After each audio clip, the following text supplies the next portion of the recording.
Hi friends, welcome back to technical Ram Kannada YouTube channel. ಇದು ಎರಡನೇ episode. ಇದು ಕ್ರೆಡಿಟ್ ಸ್ಕೋರ್ ಬಗ್ಗೆ ನಾವು ಯಾವ ರೀತಿ ಅವೇರ್ನೆಸ್ ಅನ್ನ ಕ್ರಿಯೇಟ್ ಮಾಡ್ತಿದ್ವಿ ಅಂತ ನೀವು ಫಸ್ಟ್ ವಿಡಿಯೋ ನೋಡಿದ್ರೆ, ಈ ಒಂದು ಎರಡನೇ ವಿಡಿಯೋ ಕೂಡ ತುಂಬಾ ಚೆನ್ನಾಗಿರುತ್ತೆ. ಸೊ ಹಾಗಾಗಿ ವಿಡಿಯೋನ ಕಂಪ್ಲೀಟ್ ಆಗಿ ನೋಡಿ, ಎಲ್ಲ ಮಾಹಿತಿ ಈ ಒಂದು ವಿಡಿಯೋದಲ್ಲಿ ಸಿಗುತ್ತೆ. ಹಾಗೊಂದ್ ವೇಳೆ ನೀವೇನಾದ್ರೂ ಹೊಸದಾಗಿ ಬಂದಿದ್ರೆ, ಹಾಗೆ ಇನ್ನು ಚಾನಲ್ ಅನ್ನು ಸಬ್ಸ್ಕ್ರೈಬ್ ಆಗಿಲ್ಲ ಅಂದ್ರೆ ದಯವಿಟ್ಟು ಚಾನಲ್ ನ ಸಬ್ಸ್ಕ್ರೈಬ್ ಮಾಡಿ, ಹಾಗೆ ಬೆಲ್ ಐಕನ್ ಕೂಡ ಪ್ರೆಸ್ ಮಾಡ್ಕೊಳ್ಳಿ. ಈ ರೀತಿ ಮಾಡೋದ್ರಿಂದ ನಾವು ಹಾಕೋ ಪ್ರತಿಯೊಂದು ವಿಡಿಯೋನು ನಿಮ್ಗೆ ಸಿಗ್ತಾ ಹೋಗುತ್ತೆ.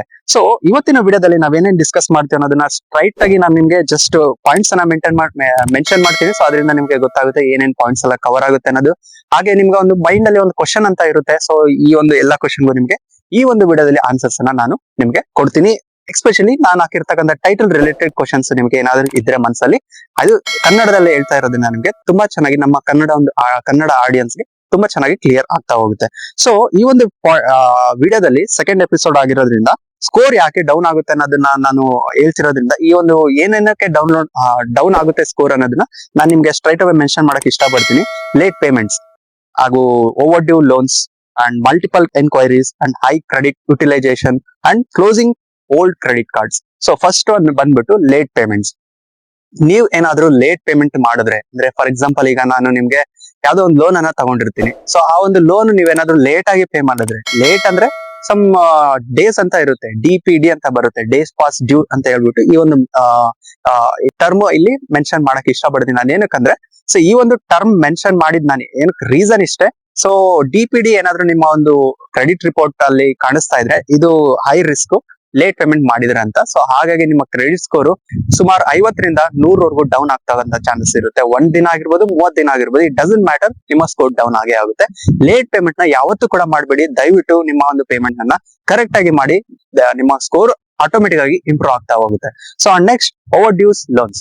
ತುಂಬಾ ಓವರ್ ಡ್ಯೂ ಇಟ್ಕೊಂಡಿದ್ರೆ, ಲೈಕ್ ನೀವು ಒಂದು 1 lakh rupees ಆಟೋ ಲೋನ್ ಇಟ್ಕೊಂಡಿದ್ರೆ, ಅಥವಾ ಕ್ರೆಡಿಟ್ ಕಾರ್ಡ್ ಅಲ್ಲಿ ಓವರ್ ಡ್ಯೂ ಜಾಸ್ತಿ ಇದ್ರೆ, ಸೊ ಇದರಿಂದನೂ ಕೂಡ ನಿಮ್ಮ ಕ್ರೆಡಿಟ್ ಸ್ಕೋರ್ ತುಂಬಾ ಸಿವಿಯರ್ ಡಿಫಾಲ್ಟ್ ಆಗಿ ಅಫೆಕ್ಟ್ ಆಗ್ತಾ ಹೋಗುತ್ತೆ. ಸೊ ಹಾಗಾಗಿ ನಿಮ್ಮ ಒಂದು ಓವರ್ ಡ್ಯೂ ನ ಮ್ಯಾಕ್ಸಿಮಮ್ ಕಮ್ಮಿ ಇಟ್ಕೊಳಕ್ ಟ್ರೈ ಮಾಡಿ. ನಿಮ್ಮ ಒಂದು ಲಿಮಿಟ್ ಅನ್ನ ಎಕ್ಸೀಡ್ ಮಾಡಿದ್ರು, ಲಿಮಿಟ್ ಅನ್ನ ಜಾಸ್ತಿ ಮಾಡ್ಕೊಳ್ಳಿ.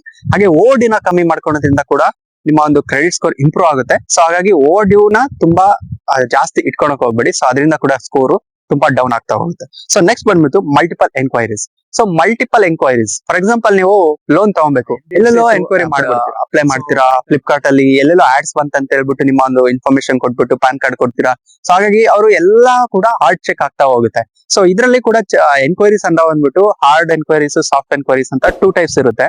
ಸೊ ಸಾಫ್ಟ್ ಎನ್ಕ್ವೈರೀಸ್ ಅಂದ್ರೆ ನಿಮ್ಮ ಒಂದು ಕ್ರೆಡಿಟ್ ಸ್ಕೋರ್ ನ ನೀವೇ ಚೆಕ್ ಮಾಡ್ಕೊಂಡಿದ್ರಿಂದ ಯಾವ ರೀತಿ ಸಿವಿಯರ್ ಎಫೆಕ್ಟ್ ಕೂಡ ಆಗೋದಿಲ್ಲ ನಿಮ್ಗೆ. ಡೈಲಿ ಕೂಡ ಚೆಕ್ ಮಾಡ್ಕೊಬಹುದು ನೀವು, ಎಷ್ಟೊತ್ತಿಗೆ ಬೇಕಾದ್ರೂ ಯಾವಾಗ ಬೇಕಾದ್ರೂ ಚೆಕ್ ಮಾಡಬಹುದು, ಏನು ಎಫೆಕ್ಟ್ ಆಗೋದಿಲ್ಲ. ಆದ್ರೆ ಹಾರ್ಡ್ ಚೆಕ್ ಆಗುತ್ತೆ.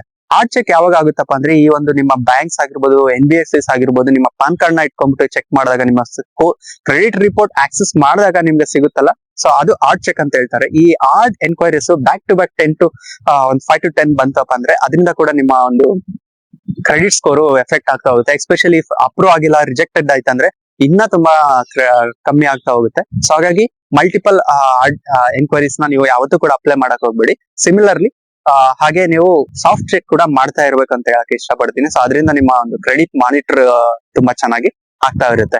ಸೊ ನೆಕ್ಸ್ಟ್ ಬಂದ್ಬಿಟ್ಟು old card, closing old credit cards. So ಸುಮಾರು ಒಂದು 5 ವರ್ಷದಿಂದ ಕ್ರೆಡಿಟ್ ಕಾರ್ಡ್ ಯೂಸ್ ಮಾಡ್ತಾ ಇದ್ರಾ, ತುಂಬಾ ಚೆನ್ನಾಗಿ ಯೂಸ್ ಮಾಡ್ತಾ ಇದ್ರಾ, ಲೋನ್ ಕರೆಕ್ಟ್ ಆಗಿ ಯೂಸ್ ಮಾಡ್ತಾ ಇದ್ರಾ, ಕರೆಕ್ಟ್ ಪೇಮೆಂಟ್ ಮಾಡ್ತಾ ಇದ್ರಾ ಅಂದ್ರೆ ಆ ಲೋನ್ ಅನ್ನ ಸಡನ್ ಆಗಿ ಕ್ಲೋಸ್ ಮಾಡಕ್ ಹೋಗ್ಬೇಡಿ. ಸೊ ಇದರಿಂದ ನಿಮ್ಮ ಓವರ್ ಡ್ಯೂ ಏನ್ ನಿಮ್ಮ ಓವರ್ ಆಲ್ ಕ್ರೆಡಿಟ್ ಲಿಮಿಟ್ ಇರುತ್ತೆ ಅದು ಕಮ್ಮಿ ಆಗೋದ್ರಿಂದ ನಿಮ್ಮ ಓವರ್ ಆಲ್ ಕ್ರೆಡಿಟ್ ಸ್ಕೋರ್ ಕೂಡ ಸಡನ್ ಆಗಿ ಡ್ರಾಪ್ ಆಗೋ ಚಾನ್ಸಸ್ ತುಂಬಾ ಇರುತ್ತೆ. ಸೊ ಹಾಗಾಗಿ ತುಂಬಾ ಒಂದು ಓಲ್ಡ್ ಲೋನ್ಸ್ ಅನ್ನ ಅಥವಾ ಕ್ರೆಡಿಟ್ ಕಾರ್ಡ್ಸ್, ಓಲ್ಡ್ ಲೋನ್ಸ್ ಹೆಂಗಿದ್ರು ನೀವು ಸಮ್ ಟೈಮ್ ಕೊಟ್ಟಿರ್ತಾರ, ಸೊ ಅದ್ರಲ್ಲಿ ಮುಗಿಸಿರ್ತೀರಾ. ಸೊ ಕ್ರೆಡಿಟ್ ಕಾರ್ಡ್ ನ ಕ್ಲೋಸ್ ಮಾಡಕ್ ಹೋಗ್ಬೇಡಿ, ಅದನ್ನ ಪ್ರೊಲಾಂಗ್ ಇಟ್ಕೊಳ್ಳಿ. ನೀವು ಯೂಸ್ ಮಾಡಿಲ್ಲ ಅಂದ್ರೂ ಪರವಾಗಿಲ್ಲ, ಅದನ್ನ ಲಿಮಿಟ್ ಆಗೇ ಇರ್ಲಿ. ಸೊ 0 ಯುಟಿಲೈಸೇಷನ್ ಮಾಡಿದ್ರು, ಅಥವಾ 10 to 20%, 30% ಈ ತರ ಲಿಮಿಟ್ ಯುಟಿಲೈಸೇಷನ್ ಮಾಡ್ತಾ ಇದ್ರು ಕೂಡ ನಿಮಗೆ. ಸೊ ಹಾಗಾಗಿ ನೀವು ಕ್ರೆಡಿಟ್ ಸ್ಕೋರ್ ಇಂಪ್ರೂವ್ ಆಗ್ಬೇಕಂದ್ರೆ, ಅಥವಾ ಡೌನ್ ಆಗ್ಬಾರ್ದು ಅಂದ್ರೆ, ಓಲ್ಡ್ ಕಾರ್ಡ್ಸ್ ನ ಕ್ಲೋಸ್ ಮಾಡಕ್ ಹೋಗ್ಬೇಡಿ, ಅದನ್ನ ಹಾಗೆ ಇಟ್ಕೊಳ್ಳಿ. ಸೊ ಕ್ಲೋಸ್ ಮಾಡೋದ್ರಿಂದ ಕೂಡ ಸಮ್ ಟೈಮ್ಸ್ ನಿಮ್ಮ ಸ್ಕೋರ್ ಅನ್ನೋದು ಡ್ರಾಪ್ ಆಗ್ತಾ ಹೋಗುತ್ತೆ. ಸೊ ಇದಿಷ್ಟು ಇವತ್ತಿನ ವಿಡಿಯೋಗಳು ಫ್ರೆಂಡ್ಸ್. ಐ ಥಿಂಕ್ ಇದು ನಿಮ್ಗೆ ಶಾರ್ಟ್ ಅಂಡ್ ಸ್ವೀಟ್ ಆಗಿ ನಾನು ಎಕ್ಸ್ಪ್ಲೈನ್ ಮಾಡಿರ್ತೀನಿ ಅನ್ಕೊಂತೀನಿ. ಹೋಪ್ ಇದು ನಿಮ್ಗೆ ಅರ್ಥ ಆಗಿರುತ್ತೆ ಅನ್ಕೊಂಡಿರ್ತೀನಿ. ಅರ್ಥ ಆಗಿದ್ರೆ ಎಷ್ಟು ಅರ್ಥ ಆಗಿದೆ ಅನ್ನೋದನ್ನ ಕಮೆಂಟ್ ಮುಖಾಂತರ ತಿಳಿಸಿ. ನಾನು ಇನ್ಸ್ಟಾಗ್ರಾಮ್ ಹಾಗೂ ಸೋಷಿಯಲ್ ಮೀಡಿಯಾದಲ್ಲೂ ಕೂಡ ಇದೀನಿ, ಅದರ ಲಿಂಕ್ಸ್ ನಿಮ್ಗೆ ಡೌನ್ಲೋಡ್ ಲಿಂಕ್ಸ್ ನಿಮ್ಗೆ ಡಿಸ್ಕ್ರಿಪ್ಷನ್ ಕೊಟ್ಟಿರ್ತೀನಿ. ಸೊ ಅಲ್ಲಿಂದ ಕಾಂಟ್ಯಾಕ್ಟ್ ಆಗಿ ನಿಮ್ಮ ಕ್ವಶನ್ಸ್ ಏನಿದ್ರು ಕೇಳ್ಬೋದು, ಡೈರೆಕ್ಟ್ ಆಗಿ ನಾನು ಆನ್ಸರ್ ಮಾಡಕ್ಕೆ ಇಷ್ಟಪಡ್ತೀನಿ. ಹಾಗೆ ಕಮೆಂಟ್ ಥ್ರೂ ಕೂಡ ನಿಮ್ಮ ಒಂದು ಎಂಗೇಜ್ಮೆಂಟ್ ಅನ್ನ ತಿಳಿಸಿ, ಅಥವಾ ನಿಮ್ಮ ಒಂದು ಡೌಟ್ಸ್ ಏನಿದ್ರು ಕೂಡ ತಿಳಿಸಿ. ಹಾಗೆ ಹೋಗ್ತಾ ಹೋಗ್ತಾ ಒಂದು ವಿಡಿಯೋಗೆ ಲೈಕ್ ಅಂತ ಮಾಡಿ. ಸೊ ಇದಿಷ್ಟು ಇವತ್ತಿನ ವಿಡಿಯೋ ಅಂತ ಹೇಳ್ತಾ ಇವತ್ತಿನ ವಿಡಿಯೋ ಇಲ್ಲಿಗೆ ಮುಗಿಸ್ತಾ ಇದ್ದೀನಿ ಫ್ರೆಂಡ್ಸ್. ವಿಡಿಯೋ ನೋಡಕ್ಕೆ ಧನ್ಯವಾದಗಳು. ಜೈ ಹಿಂದ್, ವಂದೇ ಮಾತರಂ.